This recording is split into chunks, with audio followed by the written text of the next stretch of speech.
할렐루야, 우리 주님을 찬송합니다. 오늘 또 주님 사랑하는 사람들과 함께 하나님 말씀을 가까이 하면서 주와 동행하기를 원합니다. 오늘 2025년 6월 1일 주일입니다. 저는 항상 한국 시간을 중심으로 말씀드리고 있습니다. 6월 1일 주일, 오늘의 읽을 말씀은 시편 4편에서 8편까지 읽기 쉬우니까 쉽게 말씀을 읽을 수가 있습니다. 저는 이제 선교지를 잠시 떠나서 한국에 선교 후에 호출을 받고 한 달간 6월 한 달 동안 70주년 저희 교단 선교대회에 참석하려고 이동 중에 있습니다. 하나님께서 새로운 달을 주셨는데 이 6월 달은 우리나라 우리 민족의 완전히 미래를 결정하는 중요한 달일 것 같습니다. 하나님께서 한없는 자비와 은총으로 하나님이 보호하사 우리나라 만세 좋은 역사가 일어날 줄 믿습니다.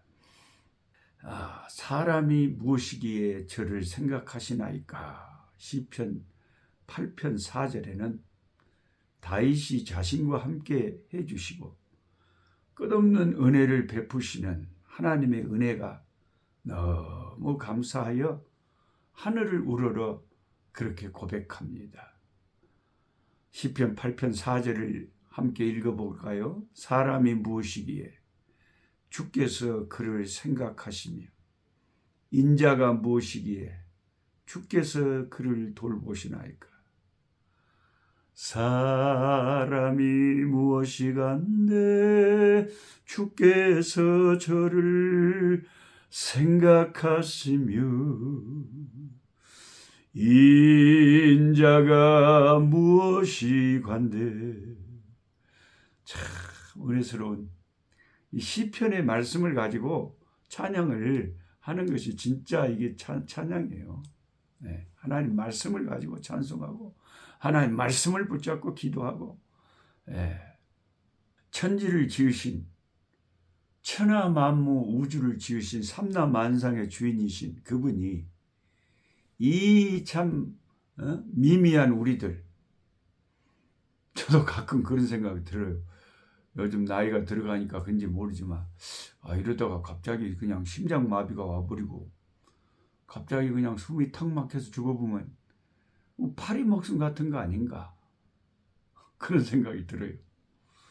그리고 제가 참 존경하는 목사님이신 순천 남북교회 원로 목사님이신 박병식 목사님 저한테 카톡을 보내셔갖고 너 목사님 앞으로 내가 10년만 더 살면 좋겠다 그런 생각이 든다는 말씀을 보내셔서 제가 아이고 뭔 말씀이시냐고. 목사님은 20년도 더 사신다고.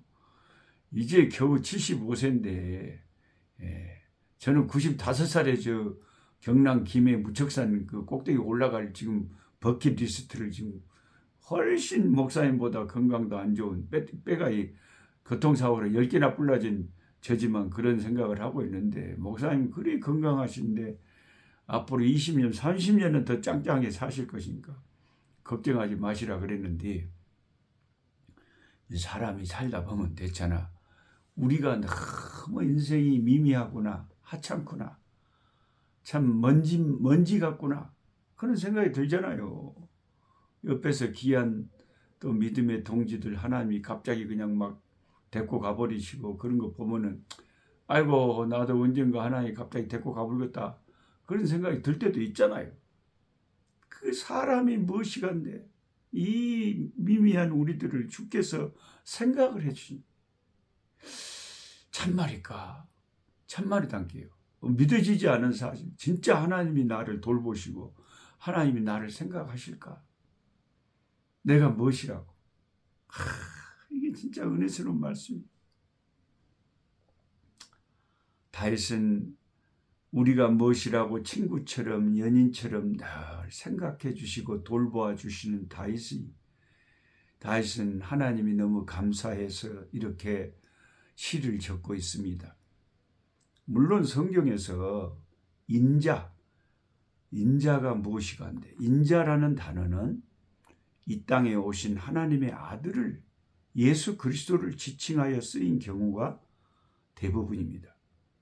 그러나 시편의 기법상 여기 시편 8편에 나오는 사람이나 인자는 첫째는 다윗 자신을 말하는 것이고, 그리고 동시에 하나님의 아들 예수 그리스도를 상징하는 중의법이다 그러죠. 이것을 표현이라고 할 수가 있습니다.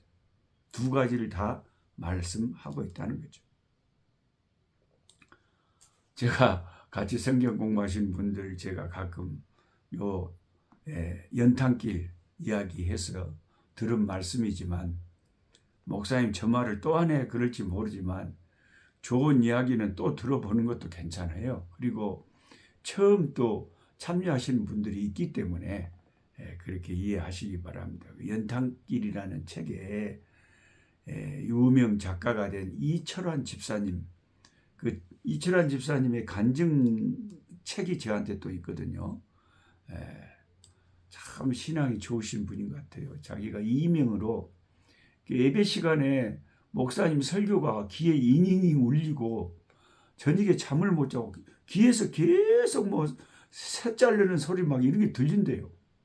저는 한 번도 그런 일이 없어갖고 이게 경험을 안 해봐서 모릅니다만은 진짜로 그러면 얼마나 힘들까요?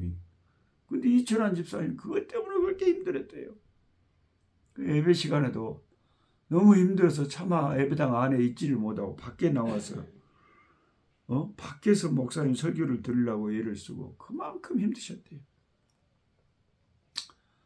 그렇게 참 질병과 씨름을 하면서 하나님을 섬기는 이 귀한 이철환 집사님은 지금 그 당시에 이제 한참 막 방송국에 막 그 책이 소개되고 막 베스트셀러가 될 때 그 연탄길이라는 책이 얼마나 팔려버렸냐면 430만 권이 팔려버렸대요. 430만 권. 저는 제 시집 최근에 쓴 그 목사와 시이라는 시집이 1500권. 그것도 제가 다 보내가지고 여러분 주소로 그 정도인데 430만 권의 책을 팔렸으면요. 어마어마한 이제 부자가 된 거죠. 부자가 된 거죠. 말도 못하죠. 근데 그 이철환 집사님이 등단 초기에 너무나 가난하고 힘든 무명 작가 시절이 있었대요. 그 연탄길이라는 책도 출판사에 수없이 가서 의뢰했지만 한 7번 거절당하고 겨우 어떤 출판사에서 받아들여줘가지고 그걸 출판하게 됐대요. 그 가난한 시절에 자기 친구가 베풀어준 격려와 사랑을 평생 잊을 수 없다고 했습니다. 그의 이야기를 들어보겠습니다. 이철환 집사님이 쓰신 책에 나온 글입니다. 깊은 절망에 빠져있던 어느 겨울이었습니다. 저녁 무렵 친구 봉구의 전화를 받고 인사동으로 나갔습니다. 봉구는 잠시 저를 바라보다가 새로 시작한 소설은 어때? 하고 물었습니다. 그럭저럭 쓰고 있다고 말했지만 앞날에 대한 확신도 없이 제자리 걸음만 하고 있을 때였습니다. 잘 다니던 직장을 그만두고 몇 년째 소설에만 매달리고 있던 터라 형편이 넉넉지 않던 시절이었습니다.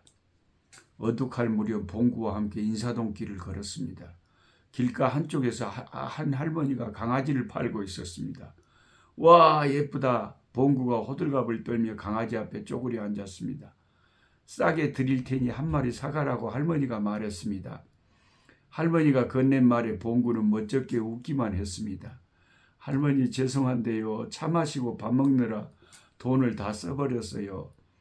봉구는 반죽 좋은 웃음을 흘리며 할머니에게 말했습니다. 할머니도 봉구를 보며 허물허물 웃었습니다. 봉구와 헤어져 버스 정거장으로 갔습니다. 버스를 타고 집으로 돌아오는 내내 어린 딸 아이를 생각했습니다. 딸 아이는 오래전부터 강아지를 사달라고 제게 졸랐습니다. 그러나 돈이 여유가 없었습니다. 다음 날이 딸 아이 생일이라 마음이 더 짠했습니다. 다음 날 아내와 딸 아이와 함께 명동으로 갔습니다. 칼국수도 먹었고 아내와 딸아이의 머리핀도 샀습니다. 이 집 저 집 돌아다니며 딸아이의 생일 선물로 강아지 대신 조그만 강아지 인형도 사주었습니다. 집으로 돌아오는 버스에서 작은 목소리로 딸아이에게 노래를 가르쳐 주었습니다. 아이는 강아지 인형을 안고 제 품에서 잠들었습니다. 차창 밖에는 눈이 내리고 있었습니다. 버스에서 내려 집으로 가는 동안에도 눈은 계속 내렸습니다. 잠에서 깨어난 딸 아이는 눈 내리는 하늘을 바라보며 길을 걸었습니다. 대문을 열고 집으로 들어섰을 때 딸아이 눈이 희둥그레졌습니다. 저와 아내의 눈도 희둥그레졌습니다. 작은 마당에 있는 살구나무 아래에서 강아지 한 마리가 눈을 막고 있었기 때문입니다. 살구나무 밑둥에 끈으로 메어져 있는 어린 강아지는 겁먹은 눈빛으로 우리를 멀뚱멀뚱 바라보고 있었습니다. 딸아이는 몇 걸음을 달려가 강아지를 덥석 품에 안았습니다. 살구나무 아래 편지가 놓여 있었습니다. 친구 봉구가 남기고 간 편지였습니다. 봉구 다녀간다. 도둑처럼 주인도 없는 집 담을 넘었다. 네 딸내미가 생일 선물로 강아지 선물 받고 싶다고 했다기에 어젯밤 너하고 헤어진 뒤 강아지 파는 할머니한테 다시 갔었다. 남은 2마리 중에 조금 더 미운 놈을 사가지고 왔다. 우리 집에서 하루 재우고 오늘 데려왔어. 마지막까지 남겨질 것 같은 이 강아지가 문득 가엾다는 생각이 들었다. 학교 다닐 적 내 모습 같았거든. 나처럼 못나고 공부도 못하는 애들은 어디 가나 찬밥이었으니까. 예수님은 못난 사람들, 힘없는 사람들을 제일로 사랑하셨는데 말이야. 힘내라 친구야. 너는 멋진 소설가가 될 거야. 나는 항상 너를 응원한다. 봉구의 편지를 손에 들고 눈 내리는 하늘을 바라보았습니다. 금세 눈물이 흘러내려 눈 속에 한참 서 있었습니다. 이것이 그 이철환 집사님이 자기 간증책에 써놓은 글 중에 일부입니다. 제가 이 글을 읽으면서 감동이 된 것은 참 잔잔한 삶 속의 이야기지만 세상에 좋은 친구도 자기도 어렵게 살면서 친구를 많이 생각한다는 거죠. 주님은 우리를 얼마나 생각하시겠냐 하는 겁니다. 이 세상의 친구들 나를 버려도 예수 내 친구 날 버리지 않네. 온 세상 날 버려도 주님 날 버리지 않네. 그런 비슷한 찬송이 있어서 제가 음정은 잘 모르지만 하여튼 늘 부르는 찬송입니다. 세상 친구 날 버려도 예수 날 버리지 않네. 사람이 무엇이간데 주께서 저를 생각하시고 인자가 무엇이간데 주께서 저를 권고하시나이까. 여호와 우리 주여 주의 이름이 온 땅에 어찌 그리 아름다운지요. 아멘 아멘. 이 다윗의 시를 읽으면서 나를 생각하시고 나를 돌보시는 우리 주님으로 인하여 오늘 또 힘을 내시고 감사하는 하루 되시기를 주님의 이름으로 축복합니다. 살아계신 아버지, 주님은 위대하시며 주님은 한없이 크십니다. 그런데 너무나도 아무것도 아닌 먼지만도 못한 아버지, 지렁이 같은 우리들 돌보시고 우리를 생각하시고 나의 모든 형편, 내 모든 상황을 다 아시며 때를 따라 도와주시는 주님의 은총의 손길을 인하여 감사합니다. 주님 때문에 숨쉬고 이렇게 살아갑니다. 아버지 감사합니다. 아버지 감사합니다. 낙심되고 아버지 걱정이 밀려올 때 주님의 이 말씀 붙잡고 힘을 내고 아버지 용기를 얻게 하시고 믿음을 더욱 갖게 하여 주옵소서. 예수님의 이름으로 기도드리옵나이다. 아멘. 약한 자 힘주시고 강한 자 바르게 주한 자 정케함이 주님의 뜻이라.